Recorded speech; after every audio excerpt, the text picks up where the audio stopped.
Morning.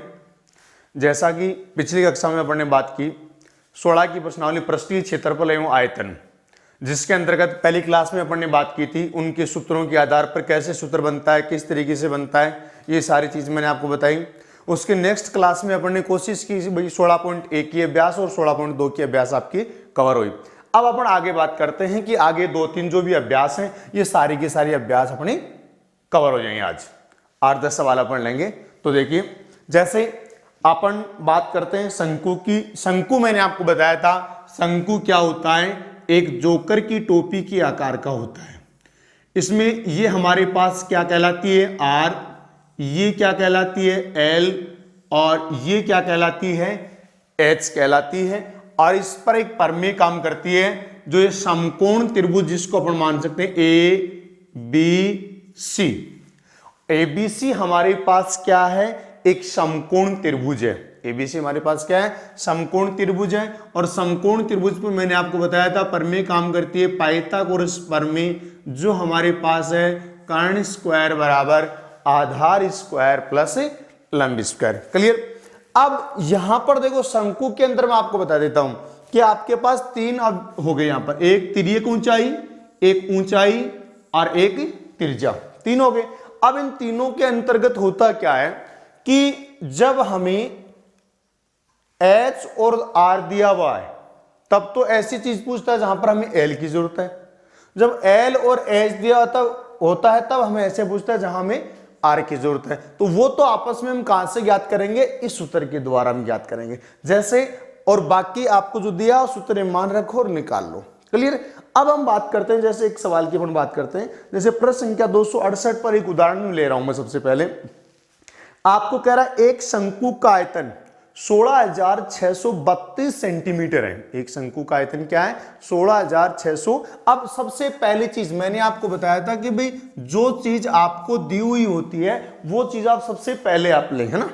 तो यहां पर चूंकि शंकु का आयतन बराबर 16,632 सेमी क्यूब दिया हुआ है, ये हमें क्या दे रखा है, इसका आयतन दे रखा है। और कह रहा है इसकी ऊंचाई, किसकी, शंकु की, शंकु की ऊंचाई h बराबर हमें दे रखा है 9 सेंटीमीटर। तो सबसे पहली चीज तो सीधी सीधी दी हुई है, जैसे ऊंचाई सीधी दी हुई अपन सीधा मान ज्ञात कर लेते हैं। जैसे मान लो त्रिज्या दी होती, तिर्यक ऊंचाई दी हुई, इनमें से कोई भी सीधा मान दिया होता है वो आप सबसे पहले यहां पर लिख दो। उसके बाद में इनडायरेक्टली जहां से हमें ज्ञात करना होता है, जैसे हमें यहां से हम आयतन का सूत्र क्या होता है भाई, 1/3 पाई आर स्क्वायर एच होता है।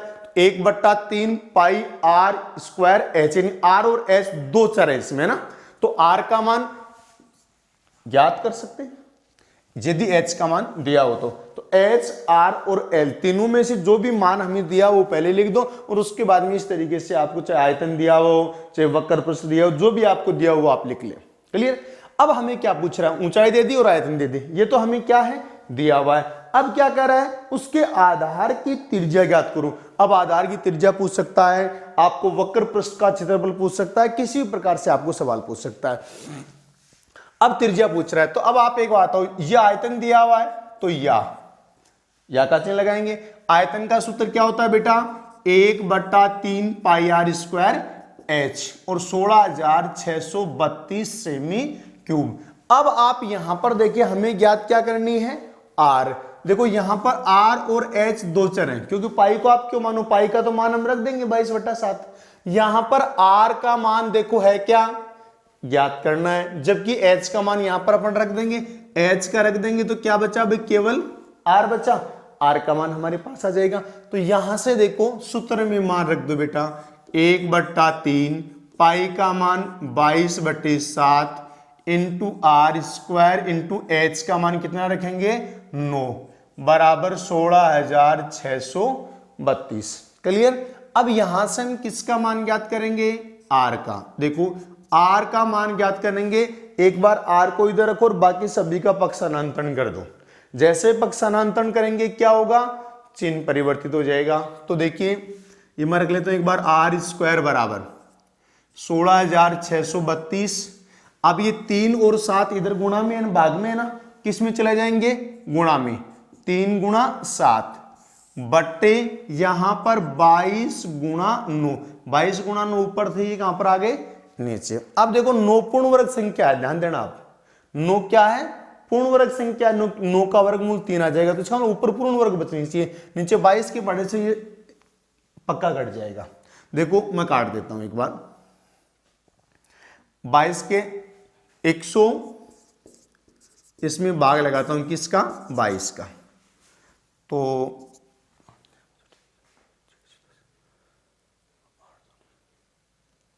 7 बार जाएगा मेरे हिसाब से ये। 7 दूनी 14 असल की 1, 7 दूनी 14 1 15, 154। कितना बच गया यहां पर भाई, 2 बच गया, यहां पर 1 बच गया, कितना बच गया, तो यहां कितनी बार चला गया, 7 बार चला गया। तो यहां पर आगे मैं उतार लेता हूं 3 को, तो 6 दूनी 12, कितनी बार जाएगा अभी मेरे हिसाब से, ये 5 बार जाएगा। तो 5 बार हम भाग लगाएंगे, 5 बाई 5 110, कितना बच गया 3, और यहां पर 1 उतारा 2, बाई 6 132, कितनी बार कट गया हमारे पास, ये कट गया था 5 बार, और यहां पर फिर 6 के पड़े, 6 दूनी 12, 6 दूनी 12 132, यानी 722 को अपन काट रहे हैं, तो यहां पर हमारे पास आ रहा है 756 आ रहा है, कितना आ रहा है 756। अब देखो काटना चाहे तो ये 9 के पड़े से फिर कट रहा है, देखो 9 8 72, कितने बच गए 3, 9 चौके 36, कितना आ गया भाई 84 आ गया। अब यहां पर हमारे पास या आर स्क्वायर यानी आर बराबर, क्योंकि स्क्वायर भी उधर जाना तब अंडरूट बचेगा, तब हमारे पास आर का मान बचे, जैसे उधर जाए क्या लग जाएगा अंडरूट। तो यहां पर हम इसको क्या लिख सकते हैं, 21 4 84, और ये 21 7 21 सही। तो यहां पर हमारे पास ये मैंने क्यों किया, क्योंकि देखो 21 2 बार हो गया, तो इसका वर्गमूल कितना आ गया 21, और 4 का वर्गमूल कितना आ गया 2, तो हमारे पास कितना आ जाएगा 1 की दूनी 42, तो बराबर हमारे पास कितने सेंटीमीटर आ गया 42 सेंटीमीटर। यानी हमेशा ध्यान रखो, सबसे पहले जो सीधी सीधी चीज दी हुई है वो आप लिख दो, और उसके बाद में सूत्र के अंतर्गत जो मान दिया वो रख दो, या का चिन्ह लगा के पहले जो सूत्र, जैसे आयतन दिया हुआ है तो बराबर आयतन रखो, और या का चिन्ह लगा के नीचे सूत्र लगाओ। और यदि ये जैसे त्रिज्या ऊंचाई h ये सारी चीजें हमें दे रखी हैं और उसके बाद में आगे पूछ रहा है तो हम ज्ञात कर सकते हैं। क्लियर। अब हम बात कर रहे हैं आगे, देखो अब यदि हमें ये पूछ लेता कि इसके वक्र पृष्ठ का क्षेत्रफल ज्ञात करो, क्या पूछ लेता, वक्र पृष्ठ। अब आप बताओ शंकु के वक्र पृष्ठ के क्षेत्रफल का सूत्र क्या होता है बेटा, पाई आर एल होता है, यानी पाई का मान, आर का मान और एल का मान। जबकि बेटे ने हमें यहां पर क्या दे रखा है, एक तो एच दे रखा है जो दूर दूर तक ही काम नहीं आ रही, ठीक है। अब ए क्या दे रखा है, आयतन, आयतन भी कोई काम नहीं आ रहा।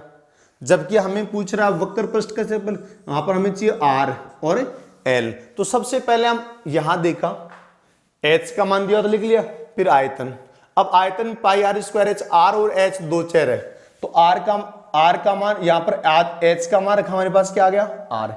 अब आर और एच दोनों आ गए, तो इस सूत्र से किसका मान आ जाएगा, एल का मान आ जाएगा। यहां एल का मान ज्ञात करेंगे और उसके बाद में हम क्या याद कर लेंगे, इसका वक्र पृष्ठ। केवल इसी तरीके से सवाल घुमा हुआ होता है इसके अंतर्गत, और कोई नया तरीका नहीं है। अब देखो अपना अगले सवाल की चर्चा करते हैं। फिर हमें, जैसे मैं ले रहा हूं 16.3 के अभ्यास का सवाल नंबर 2। एक लंबवर्ती शंकु का आयतन 1232 सेमी क्यूब है और उसकी ऊंचाई 24 सेंटीमीटर है, तो उसकी तिर्यक ऊंचाई ज्ञात करो। देखो ये सवाल जो मैं आपको समझा रहा था, इसी तरीके से आपके पास सवाल को लिया गया है।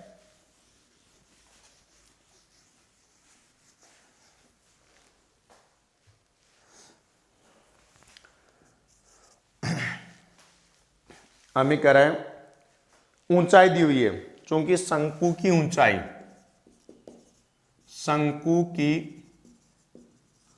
ऊंचाई h बराबर हमें दे रखा है 24 सेंटीमीटर। अब हमें कह रहा है इसकी तिर्यक ऊंचाई ज्ञात करो, यानी एल का मान ज्ञात करो। अब सीधी सी बात है, एल का मान या तो सीधा सूत्र के अंदर रहेगा या यहां से अपन निकाल सकते हैं। यहां से निकाले तो एच तो हमारे पास है, हमें किसका मान चाहिए रहे, आर का। देखो क्या दे रखा है, अब कह रहे हैं चूंकि शंकु का आयतन, चूंकि शंकु का आयतन बराबर 1232 सेमी क्यूब है। आयतन कितना है, 1232 सेमी क्यूब है। अब आप एक बात बताओ, आयतन में फिर वही आ गया 1/3 पाई आर स्क्वायर एच होता है। ये दो ही चीज हमें दे रखी है और हमें किसका मान पूछ रहा है बेटा, एल का मान पूछ रहा है। तो एल का मान ज्ञात करने के लिए जो चीज हमें दी हुई यहां पर, या शंकु का आयतन 1/3 पाई आर स्क्वायर एच और 1232, क्लियर। अब हमारे पास यहां से क्या आ रहा है, या 1/3 पाई का मान कितना है 22/7। यहां मैंने क्यों शुरू कर दिया, क्योंकि एच का मान दिया तो एच का मान तो रख देंगे, आर का मान आ जाएगा, और एच का मान दिया और आर का मान आ जाएगा, तो यहां से हम किसका मान ज्ञात कर लेंगे, एल का। और एल का मान ही हमें पूछ रहा है। तो देखें into R square into H का मान कितना है बेटा 24 बराबर 1232। अब यहां से केवल आर को हम इधर रखेंगे और बाकी सभी का जैसे से पहले वाले सवाल में अपन ने किया ठीक उसी तरीके से अपन कर लेंगे। तो यहां पर देखो, या आर स्क्वायर बराबर 1232 गुणा 7 गुणा 3, ये 3 गुणा 7 कहां पर चले गए ऊपर, बट्टा में 22 गुणा 24 कहां पर आ गया नीचे, क्लियर। काट देता हूं मैं 8 के पड़े से, 3 8 24। अब उसके बाद में इसको मैं काटूं, 22 पंजे 110, कितने बच गए 13, 22 6 132, 7 8 56, कितना बच गया 7 7 49। तो या आर बराबर अंडूड 49 का वर्गमूल कितना आ गया 7। अतः त्रिज्या आर बराबर कितने सेंटीमीटर होगी 7 सेंटीमीटर होगी। अब हमें क्या पूछ रहा है भाई, एल। अब सीधी सी बात है, आर का मान आ गया, एच का मान दिया हुआ था, तो वही पाइथागोरस प्रमेय से जिस सूत्र का निर्माण हुआ था उससे हम सीधा ज्ञात कर सकते हैं। हम यहां पर अपन लिखेंगे चूंकि हम जानते हैं, हम क्या जानते हैं कि एल स्क्वायर बराबर क्या होता है, H square plus R square होता है। तो या एल स्क्वायर बराबर एच का मान कितना है बेटा 24 का square plus R square, R का मान कितना है 7 का स्क्वायर। तो या एल बराबर हो जाएगा 24 का स्क्वायर, 24 576 प्लस 49, और ये स्क्वायर उधर गया, क्या लग गया अंडूड लग गया। जैसे आप इसको जोड़ोगे कितना आया 625 का वर्गमूल कितना आ गया 25, ये 25 सेंटीमीटर आ गया। नीचे लिख देंगे अतः तिर्यक ऊंचाई एल बराबर कितनी होगी 25 सेंटीमीटर। अब सवाल को आगे बढ़ाना चाहिए, तो हम अगला पूछेगा वक्र पृष्ठ ज्ञात करो। तो वक्र पृष्ठ के लिए सीधी सी बात है, हमें वही जो मैं आपको इससे पहले वाले में बता रहा था, पाई आर एल, आर का मान आ गया, एल का मान ज्ञात करना पड़ेगा। एल का मान ज्ञात कर लेंगे और उसके बाद में इसका क्या ज्ञात कर लेंगे, वक्र पृष्ठ का क्षेत्रफल। आगे देखो अगला सवाल। अगला मैं सवाल नंबर ले रहा हूं 7 का। एक लंबवर्तीय शंकु के आधार का क्षेत्रफल 154 सेमी स्क्वायर है। अब शंकु के आधार का क्षेत्रफल दिया, तो सीधी सी बात है शंकु का आधार किसके आकार का है बेटा, वर्त के आकार का है, और वर्त के क्षेत्रफल का सूत्र क्या होता है पाई आर स्क्वायर। इसका मतलब पाई आर स्क्वायर बराबर हमें 154 दे रखा है। तो यहां से हम किसका मान ज्ञात कर सकते हैं, समीकरण से आर का मान हम ज्ञात कर सकते हैं। तो देखो आगे, इसकी तिर्यक ऊंचाई 25 है, आर का मान यहां से ज्ञात कर सकते हैं, और इसकी तिर्यक ऊंचाई कितनी है 25 है, यानी एल का मान कितना है 25 है। तो क्या याद करो, तो इसकी ऊंचाई ज्ञात करो, h का मान ज्ञात करो। अब आप एक बात हो, यहां से r का मान आएगा नहीं आएगा, यहां से तो हम लोग क्या करेंगे r का मान ज्ञात कर लेंगे, और यहां l का मान दिया हुआ है। अब l का और r का दोनों का मान आ गया तो हम h का मान ज्ञात कर सकते हैं, क्योंकि h का मान हमें यहां पर पूछ रहा है। अब देखो अगले सवाल की अपन चर्चा करते हैं इसी की।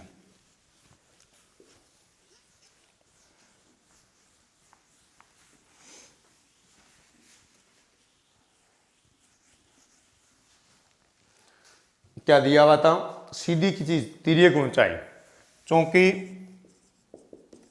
शंकु की तिर्यक ऊंचाई L बराबर 25 सेंटीमीटर, सीधा सीधा दिया हुआ था, ये मैंने अपन लिख लिया। फिर उसके बाद में कह रहा है इसके आधार का क्षेत्रफल, चूंकि शंकु के आधार का क्षेत्रफल बराबर 154 सेमी स्क्वायर दिया हुआ है। अब सिंपल सी बात है, आधार का क्षेत्रफल क्या होता है, अभी मैंने आपको बताया अभी पाई आर स्क्वायर, तो यहां पर पाई आर स्क्वायर बराबर 154 रख के आर का मान ज्ञात कर लेंगे। तो देखो, तो या पाई आर स्क्वायर बराबर 154, तो या पाई का मान कितना आएगा बेटा 22/7 इंटू आर स्क्वायर बराबर 154। जैसे ही हम पक्षांतरण करेंगे r बराबर 154, ये 7 भाग में किस में चला जाएगा, गुणा में, ये ऊपर गुणा में किस में आ जाएगा, भाग में, 2 अंडूड स्क्वायर में किस में चला जाएगा, अंडूड में, 22 आता है 154, तो 7 7 49 का वर्गमूल कितना आ गया 7। इसका मतलब त्रिज्या कितने सेंटीमीटर आ गई, 7 सेंटीमीटर। अब त्रिज्या बराबर कितनी आई, शंकु की त्रिज्या r बराबर कितने सेंटीमीटर है, 7 सेंटीमीटर है। अब हमें r का मान आ गया और l का मान आ गया, जबकि हमें पूछ क्या रहा है, हमें ये कह रहा है कि उसकी ऊंचाई ज्ञात करो, h का मान ज्ञात करना है। तो चूंकि वो स्थिति आ गई, हम जानते हैं कि L स्क्वायर बराबर h square plus r square होता है। तो यहां पर देखो, या L का मान देखो, हमें सॉरी एक बार इसको ऐसे लिखो, h square plus r square बराबर L स्क्वायर, क्योंकि मैंने आपको यहां बताया कि जिसका मान दिया हुआ होता है उसको तो रखो आगे, और जिसका ज्ञात करना हो उसको रखो आप पीछे। हमें किसका मान ज्ञात करना है बेटा, h का, इसलिए h वाले को उधर रख लिया और बाकी को उधर रख लिया। तो यह h square plus r square यानी 7 का स्क्वायर बराबर यहां पर L 25 का स्क्वायर। 7 का स्क्वायर जैसे उधर जाएगा माइनस में हो जाएगा, तो या h बराबर 25 का स्क्वायर में सीधा कर देता हूं 625, 7 7 49 इधर प्लस के उधर जाते किसके हो गए माइनस के, और h पर स्क्वायर था ये क्या लग जाएगा अंडूड, तो बराबर हमारे पास कितना बच गया 576। 576 का वर्गमूल इससे पहले वाले मैंने आपको बताया क्या होता है, 576 24 सेंटीमीटर। नीचे लिख देंगे अतः शंकु की ऊंचाई h बराबर कितनी होगी 24 सेंटीमीटर होगी। क्लियर। देखिए अगला सवाल, अगला सवाल देखो, हमें एक सवाल दे रखा है, सवाल नंबर 10 की अपन चर्चा कर रहे हैं कि 9 मीटर ऊंचे शंकु के आकार के टेंट के आधार की परिधि, शंकु के आकार के टेंट के आधार की परिधि बराबर कितनी दे रखी है हमें 44 मीटर दे रखी है। अब देखो शंकुआकार टेंट है,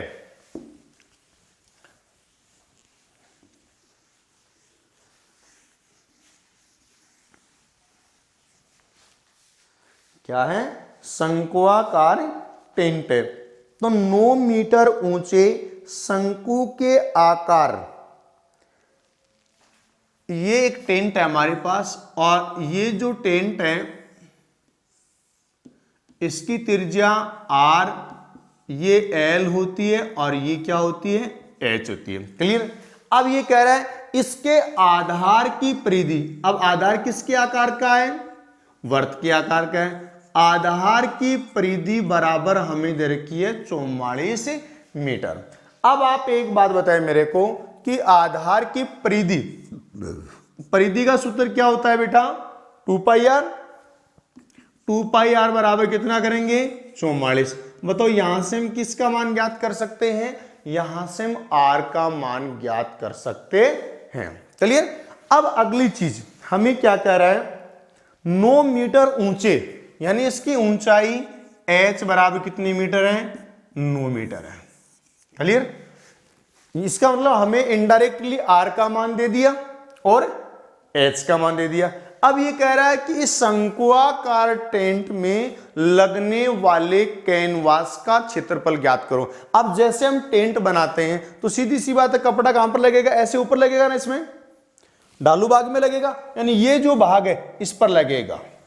ठीक है, लगने वाले कपड़े का पृष्ठीय क्षेत्रफल ज्ञात करो। तो लगने वाले कपड़े का क्षेत्रफल ज्ञात करने के लिए हमें सूत्र क्या चाहिए भाई, शंकु के वक्र पृष्ठ के क्षेत्रफल का सूत्र क्या होता है, पाई आर एल। अब हमें क्या चाहिए, आर और एल। अब न तो हमें आर दे रखी है न हमें एल दे रखी है। सबसे पहला आर तो ये दे रखी है, ठीक है। दूसरा एल कहां से निकालेंगे, आर और एच दी हुई है भाई, आर तो निकाल लेंगे, एच दी हुई है तो आर और एच से क्या ज्ञात कर लेंगे, एल ज्ञात कर लेंगे। क्लियर। अब हमारे पास अगली चीज, अब देखो सबसे पहले जो चीज दी हुई वो लिख दो सीधी सीधी। हमें ये दिया हुआ है शंक्वाकार टेंट की ऊंचाई, चूंकि शंक्वाकार टेंट की ऊंचाई h बराबर कितने मीटर है, 9 मीटर है। शंक्वाकार टेंट की ऊंचाई कितनी है, 9 मीटर। चूंकि उसके आधार की परिधि, शंक्वाकार टेंट के आधार की परिधि बराबर कितनी है, 44 मीटर है। आधार की परिधि कितनी है, 44 मीटर। अब आधार की परिधि का सूत्र क्या होता है बेटा, 2 पाई आर होता है। तो यहां से या का चिन्ह लगाओ, 2 पाई आर बराबर कितना लिखोगे बेटा, 44 लिख देंगे। और जैसे हमने इसको 44 लिखा तो यहां पर हमारे पास या 2 पाई का मान कितना लिखोगे, 22/7 इंटू आर बराबर 44। अब यहां से अपन क्या कर लेंगे, इसमें आर का मान ज्ञात कर लेंगे। तो देखो या आर बराबर 44, ये 7 तो ऊपर चला जाएगा, 22 गुणा 2 कहां पर आ जाएगा, नीचे। 22 दूनी 44 से 44 कट गया, कितना बच गया, 7। तो या त्रिज्या आर बराबर कितनी आ गई, 7 सेंटीमीटर। अब ये त्रिज्या आ गई और ये ऊंचाई आ गई, जबकि हमें किसका मान और चाहिए, एल का। तो देखो हम एल का मान कैसे निकालेंगे, चूंकि एल स्क्वायर बराबर क्या होता है, H square plus R square. अब मैंने एल को इधर कैसे ले लिया, क्योंकि हमें एल का मान ज्ञात करना है। इससे पहले वाले सवाल में एल को इधर इसलिए क्योंकि हमें एच का मान ज्ञात करना था। तो समीकरण में जब भी जिसका मान ज्ञात करना हो उसको आप बाईं साइड रखो। जैसे यहाँ पर आर का मान ज्ञात करना था, आर को इधर बाईं साइड रखा। यहाँ पर एल का मान ज्ञात करना है, एल को बाईं साइड रख रहा हूं। तो देखो या एल स्क्वायर, क्या एल स्क्वायर बराबर एच का स्क्वायर कितना है अभी, 9 का स्क्वायर प्लस 7 का स्क्वायर, 9 का स्क्वायर 81 प्लस 7 का स्क्वायर 49, कितना हो गया भाई 50, 130। तो या एल बराबर कितना आ जाएगा, √130। तो ये हमारे पास क्या आ गया इसका, तो मार्कर में शायद नहीं, मार्कर लगे तो नहीं। तो यहां पर किसका मान ज्ञात कर लेंगे, इसमें सॉरी क्या दे रहा है, इसके अंदर वायु का आयतन ज्ञात करो। भाई वक्र प्रश्न नहीं पूछ रहा है, इसमें अंदर वायु का आयतन पूछ रहा है, कपड़े वाला नहीं है सवाल, आयतन पूछ रहा है। तो आयतन के अंदर सूत्र क्या होता है, भूल जाओ इसको, 1/3 पाई आर स्क्वायर H होता है, यानी R और H ये अपन को चाहिए, तो R तो ये निकाल ली, H अपन को ये। देखियो हवा हमेशा किस में आती है, आयतन में। जैसे मैंने आपसे पहले वाले में बताया था भाई, इस दीवार है, दीवार में ईंट कितनी आती है, तो दीवार का आयतन बराबर ईंटों का आयतन। उसी तरीके से अंदर जैसे कमरे के अंदर हवा का आयतन, तो पूरे के अंदर कमरे में होती है हवा, तो हवा का आयतन हमेशा कितनी हवा आएगी, तो हवा ज्ञात करने के लिए हमें क्या ज्ञात करना पड़ता है, आयतन। और यदि कपड़े का पूछता तब हम क्या ज्ञात करते हैं, इसका वक्र प्रस्थ। तो यहां पर नीचे ले देंगे, अतः टेंट में हवा का आयतन बराबर 1/3 पाई आर स्क्वायर एच, और इकाई क्या आएगी, घन इकाई। तो यहां पर हमारे पास बराबर 1/3, बोलो पाई का मान कितना है बेटा, 22/7 इंटू आर स्क्वायर, आर का मान 7 × 7 इंटू एच, एच का मान कितना है 9, सीधे सीधे कट रहे हैं। देखो 7 से तो 7 कट गया, 3 के पड़े से 3 तिये 9, यहां पर हमारे पास बच गया 22 × 7 तिये 21, तो 22 को 21 से गुणा कर दो भाई। सर ये तो बिल्कुल नहीं चल रहा, तो यहां पर ये 22 और ये कितना आ गया 44, तो 462, तो बराबर हमारे पास आ जाएगा 462 सेमी क्यूब। तो ये हमारे पास टेंट में हवा का आयतन बराबर कितना आया, 462 सेमी क्यूब। अब इसके बाद में हम चर्चा करते हैं, अगले सवाल के अंदर लेके चलेंगे गोले और अर्ध गोले के अंदर। तो यहां पर हमारे पास सवाल नंबर देखो, आगे चेंज कर दो। हाँ, तो अब अपन देखते हैं 16.4 के 2-3 सवालों की अपन और चर्चा करते हैं, जिसमें गोले के आधार पर, जैसे अपन सवाल नंबर ले रहे हैं, सवाल नंबर 2 आपको दे रखा है, एक गोले का पृष्ठीय क्षेत्रफल 616 वर्ग सेंटीमीटर है। अब मैंने आपको गोला है ये, इस गोले का पृष्ठीय क्षेत्रफल 616 सेमी स्क्वायर है। तो यहां पर देखो, चूंकि गोले का पृष्ठीय क्षेत्रफल बराबर 616 सेमी स्क्वायर दे रखा है। अब कह रहा है इस गोले का आयतन ज्ञात करो। बताओ आयतन का सूत्र क्या होता है, 4/3 पाई आर क्यूब होता है। यानी हमें किसका मान चाहिए बेटा, आर का मान चाहिए। तो यहां से गोले का पृष्ठीय क्षेत्रफल दिया हुआ है, तो पृष्ठीय क्षेत्रफल का सूत्र क्या होता है, मैंने बताया था गोला गोल होता है, चारों तरफ से गोल होता है। गोल कौन होता है, वर्त, वर्त के क्षेत्रफल का सूत्र क्या होता है, पाई आर स्क्वायर। तो इसका क्या होता है 4 पाई आर स्क्वायर। तो या 4 पाई आर स्क्वायर बराबर 616। यहां से हम किसका मान ज्ञात करेंगे बेटा, पहले आर का मान ज्ञात करेंगे। तो देखो 4 पाई का मान 22/7 इंटू आर स्क्वायर बराबर 616। मान किसका ज्ञात कर रहे हैं हम, आर का। तो आर स्क्वायर को इधर रहने दो एक बार, बाकी सभी का पक्षांतरण करेंगे। ये 7 कहां पर चला जाएगा, ऊपर, और 22 × 4 कहां पर आ जाएगा, नीचे। तो यहां पर देखो मैं इसको काट देता हूं एक बार, 4 का भाग लगा दो पहले एक बार, 4 एकम 4, 4 5 20, 4 चौक 16, 22 आता 154, 7 7 49। ये आर स्क्वायर उधर जाएगा, क्या लग जाएगा बेटा, अंडरूट लग जाएगा। तो यह आर बराबर अंडरूट 49 बराबर कितने सेंटीमीटर आ जाएगा, 7 सेंटीमीटर। अब हमें क्या पूछ रहा है, इसका आयतन। तो देखो चूंकि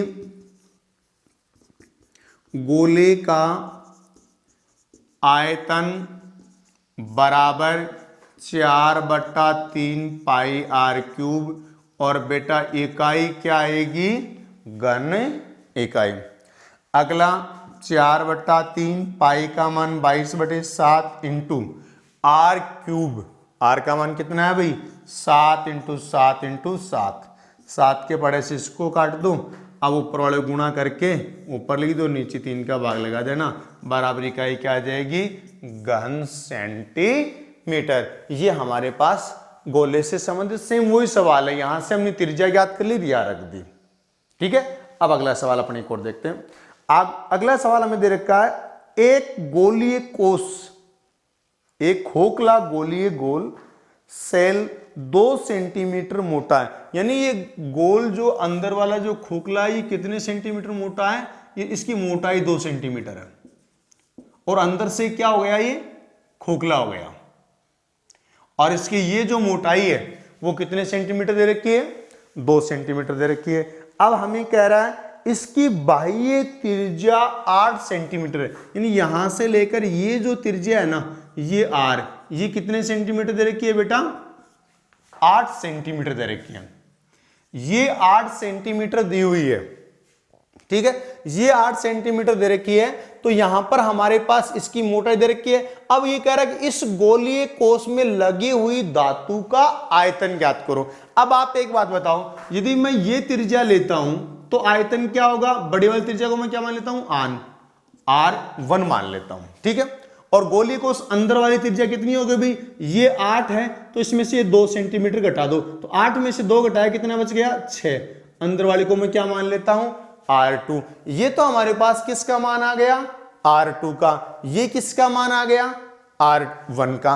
अब हमारे पास ये है कि R1 और यहां पर है R2, तो यहां से अब R1 लेता हूं तो इस गोलीय कोष में लगे अंदर वाला खोखला भाग था उसका आयतन भी आ गया और इस धातु का भी आयतन आ गया, इसमें यहां पर धातु लगा हुआ है। अब यदि मैं इस पूरे में से माइनस कर दूं इस अंदर वाले का आयतन, तो बताओ ये अकेला धातु का आयतन बचेगा नहीं बचेगा। जैसे अपने वलयिका का क्षेत्रफल ज्ञात किया तो वो तो द्वितीय आकृति थी, तो बाहर वाले वृत्त के क्षेत्रफल में से अंदर वाले वृत्त का क्षेत्रफल घटा दिया था। अब ये क्या है, त्रिवियम है, तो इसमें क्या किसका भाग, धातु यानी ठोस भाग का पूछ रहा है, तो अंदर वाले का आयतन अपन घटा देंगे 4/3 पाई R2 क्यूब। कॉमन क्या आ रही है बेटा, 4/3 पाई इंटू यहां क्या बच गया, R1 cube minus R2 cube, और इकाई क्या आ गई बेटा, यहां पर घन इकाई आ गई। तो ये हमारे पास किसका मान आएगा, R का। यहां से इस सूत्र में जब हम मान रखेंगे तो हमारे पास आ जाएगा इसका आयतन आ जाएगा। क्लियर। तो R कैसे करोगे सवाल को बता देता हूं, गोलीय कोष की त्रिज्या, बड़ी त्रिज्या R1 बराबर 8 सेंटीमीटर, धातु की मोटाई 2 सेंटीमीटर है, अतः अंदर की बगैर धातु त्रिज्या R2 बराबर 8 माइनस 2 बराबर 6 सेंटीमीटर। नीचे लिखेंगे अतः गोलीय कोष में लगी धातु का आयतन बराबर, इस सूत्र में मान रख दोगे, R का मान 8 और इसका मान 6, और उसके बाद में इसको अपन सरल कर लेंगे। देखो अगला सवाल, अगले सवाल में हमें दे रखा है, एक शीशे के ठोस आयत फल की माप, एक शीशे का ठोस है और उसके फलक क्या है, आयत फल के। जैसे मैंने आपको बताया था आयत फल की, एक बॉक्स लेके आपको समझाया था, यानी आयत लंबाई चौड़ाई अलग अलग है, तो वो किसके आकार में हो गया, वो उसके फलक आयत के आकार के हैं, तो वो किसके आकार में हो गया बेटा, घनाभ के आकार में हो गया। तो हमारे पास क्या है, एक घनाभाकार, देखो मैं एक बार मिटा लेता हूं,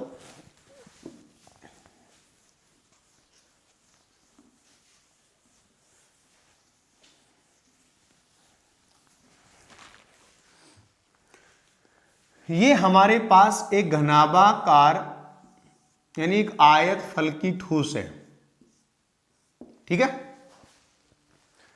इसको इसकी माप लंबाई चौड़ाई और ऊंचाई, यानी इसकी माप 66, 42 और 21, 66, 42 और 21, एक तो लंबाई हो गई, एक चौड़ाई हो गई और एक ऊंचाई हो गई। ये इसकी क्या दे रखी है, माप दे रखी है सेंटीमीटर में। अब ये कह रहा है इस आयत फल की को ज्ञात कीजिए कि इसको पिघला कर 4.2 सेमी व्यास छोटी छोटी गोलियां बनाई जाती हैं और उनका व्यास कितना है, 4.2 सेंटीमीटर है। तो त्रिज्या कितनी होगी भाई, 2 का भाग लगा दो, जैसे 2 का भाग लगा 2.1 सेंटीमीटर।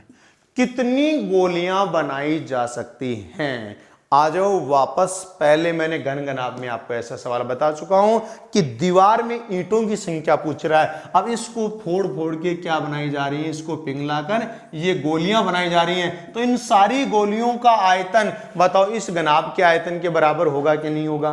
तो यहां पर हमारे पास गोलियां कितनी है हमें नहीं पता, मान लिया n गोलियां हैं। कितनी गोलियां हैं, n गोलियां। तो आप एक बात, तो n गोलियों का आयतन बराबर इस घनाभ का आयतन होगा कि नहीं होगा, होगा, क्योंकि घनाभ को पिघला कर क्या बनाई गई है, गोलियां बनाई गई हैं। तो यहां पर देखो सबसे पहले जो मान हमें दिए हुए हैं वो अपन लिख देते हैं। तो आयत फल की ठोस, आयत फल की ठोस की लंबाई या की माप सीधा लिख देता हूं मैं, कोई दिक्कत नहीं। माप बराबर दे रखी है 66 सेंटीमीटर गुणा 42 सेंटीमीटर गुणा 21 सेंटीमीटर। क्लियर। अब गोले की त्रिज्या r बराबर 4.2/2, यानी हमने व्यास में 2 का भाग लगा दिया, बराबर कितनी आ गई, 2.1 सेंटीमीटर। अब हम इसमें सीधा लिखेंगे क्या, प्रश्नानुसार, यानी प्रश्न के अनुसार। प्रश्नानुसार बेटा हमारे पास क्या होगा, गोलियों की संख्या कितनी है हमें नहीं पता, माना गोलियों की संख्या क्या है, n है। या सीधा ऐसे याद कर सकते हैं, या सीधा वैसे मैंने आपको ईंटों की संख्या बताई थी उसी प्रकार से याद कर सकते हैं। गोलियों की संख्या, गोलियों की संख्या बराबर क्या होगा भाई, इसमें एक गोली के आयतन का भाग लगाऊंगा तो बताओ आएगा नहीं आएगा।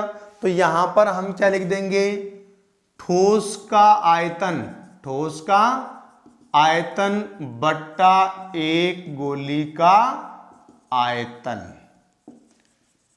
यानी अब देखो, या तो सीधा संख्या याद करनी हो तो हमेशा बड़े के आयतन में छोटे के आयतन का भाग लगा दो। ये कहां से निकल के आया मैं बता देता हूं, n गोलियों का आयतन बराबर मैंने क्या बताया, ठोस का आयतन।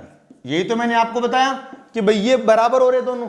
तो यहां पर n का मान ज्ञात करना है, तो ये बताओ सीधा भाग में जाएगा नहीं जाएगा।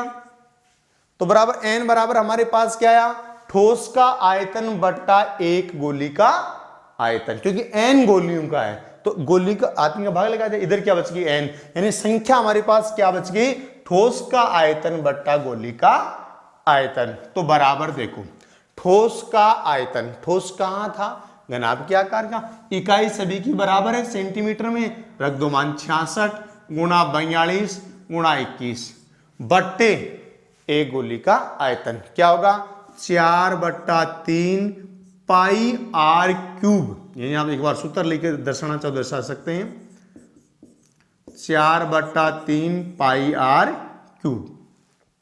मान रख दो भाई, l का मान 66 गुणा 42 गुणा 21 बट्टे 4/3, तो 3 कहां पर जाएगा बेटा, ऊपर, गुणा पाई का मान 22/7, 7 कहां पर जाएगा, ऊपर, इंटू r क्यूब, यानी 2.1 गुणा 2.1 गुणा 2.1। अब आप एक काम कर ले, यहां पर अपन पॉइंट हटा देते हैं। जैसे ही पॉइंट हटाओगे तो ऊपर 1 लगा के पॉइंट के आगे एक अक्षर रहा, यहां पर एक अक्षर है, यहां पर 3 जीरो लगा दो। अब हमारे पास पॉइंट का झंझट खत्म। अब देखो 22 66, 21 से 21 चला गया, 7 21 से फिर 21 चला गया, 21 दूनी 42 चला गया, 2 के पढ़े से काट दो 2 चला गया, 2 के पढ़े से काटो 1000 का 500 हो गया, 500 को 3 से गुणा कर दो कितना आ गया, 1500 आ गया। तो कितनी गोलियां हो गई, 1500 गोलियां। इस तरीके से आपके पास सवाल आपको याद करने हैं और सिंपल सी चीज है प्रश्नावली के अंतर्गत। अब आपको क्या करना है मैं बता देता हूं, हमेशा मैंने आपको सूत्र बताए, इन सूत्रों को आप बहुत बढ़िया तरीके से कवर कर ले। क्लियर। उसके बाद में आप सबसे पहले वो चीज रख लो जो आपको दी हुई है, उसके बाद में आपको वो देखो कि हमें क्या याद करना है, उसमें हमें क्या चाहिए, r चाहिए, x चाहिए, l चाहिए, क्या चाहिए वो साइड ले लो और जो दिया हुआ है वहीं से वो मान निकलेंगे। क्लियर। अब इसके बाद में वो मान ज्ञात करो, सीधा सूत्र निर्माण रखो, सबसे इजी प्रश्नावली है, इसको आप बढ़िया तरीके से कवर करो। आगे इसी तरीके से आप जुड़े रहें ताकि गणित के अंदर आपको अच्छी अच्छी सारी चीजें आपको बताई जाएंगी। जय भारत, जय हिंद।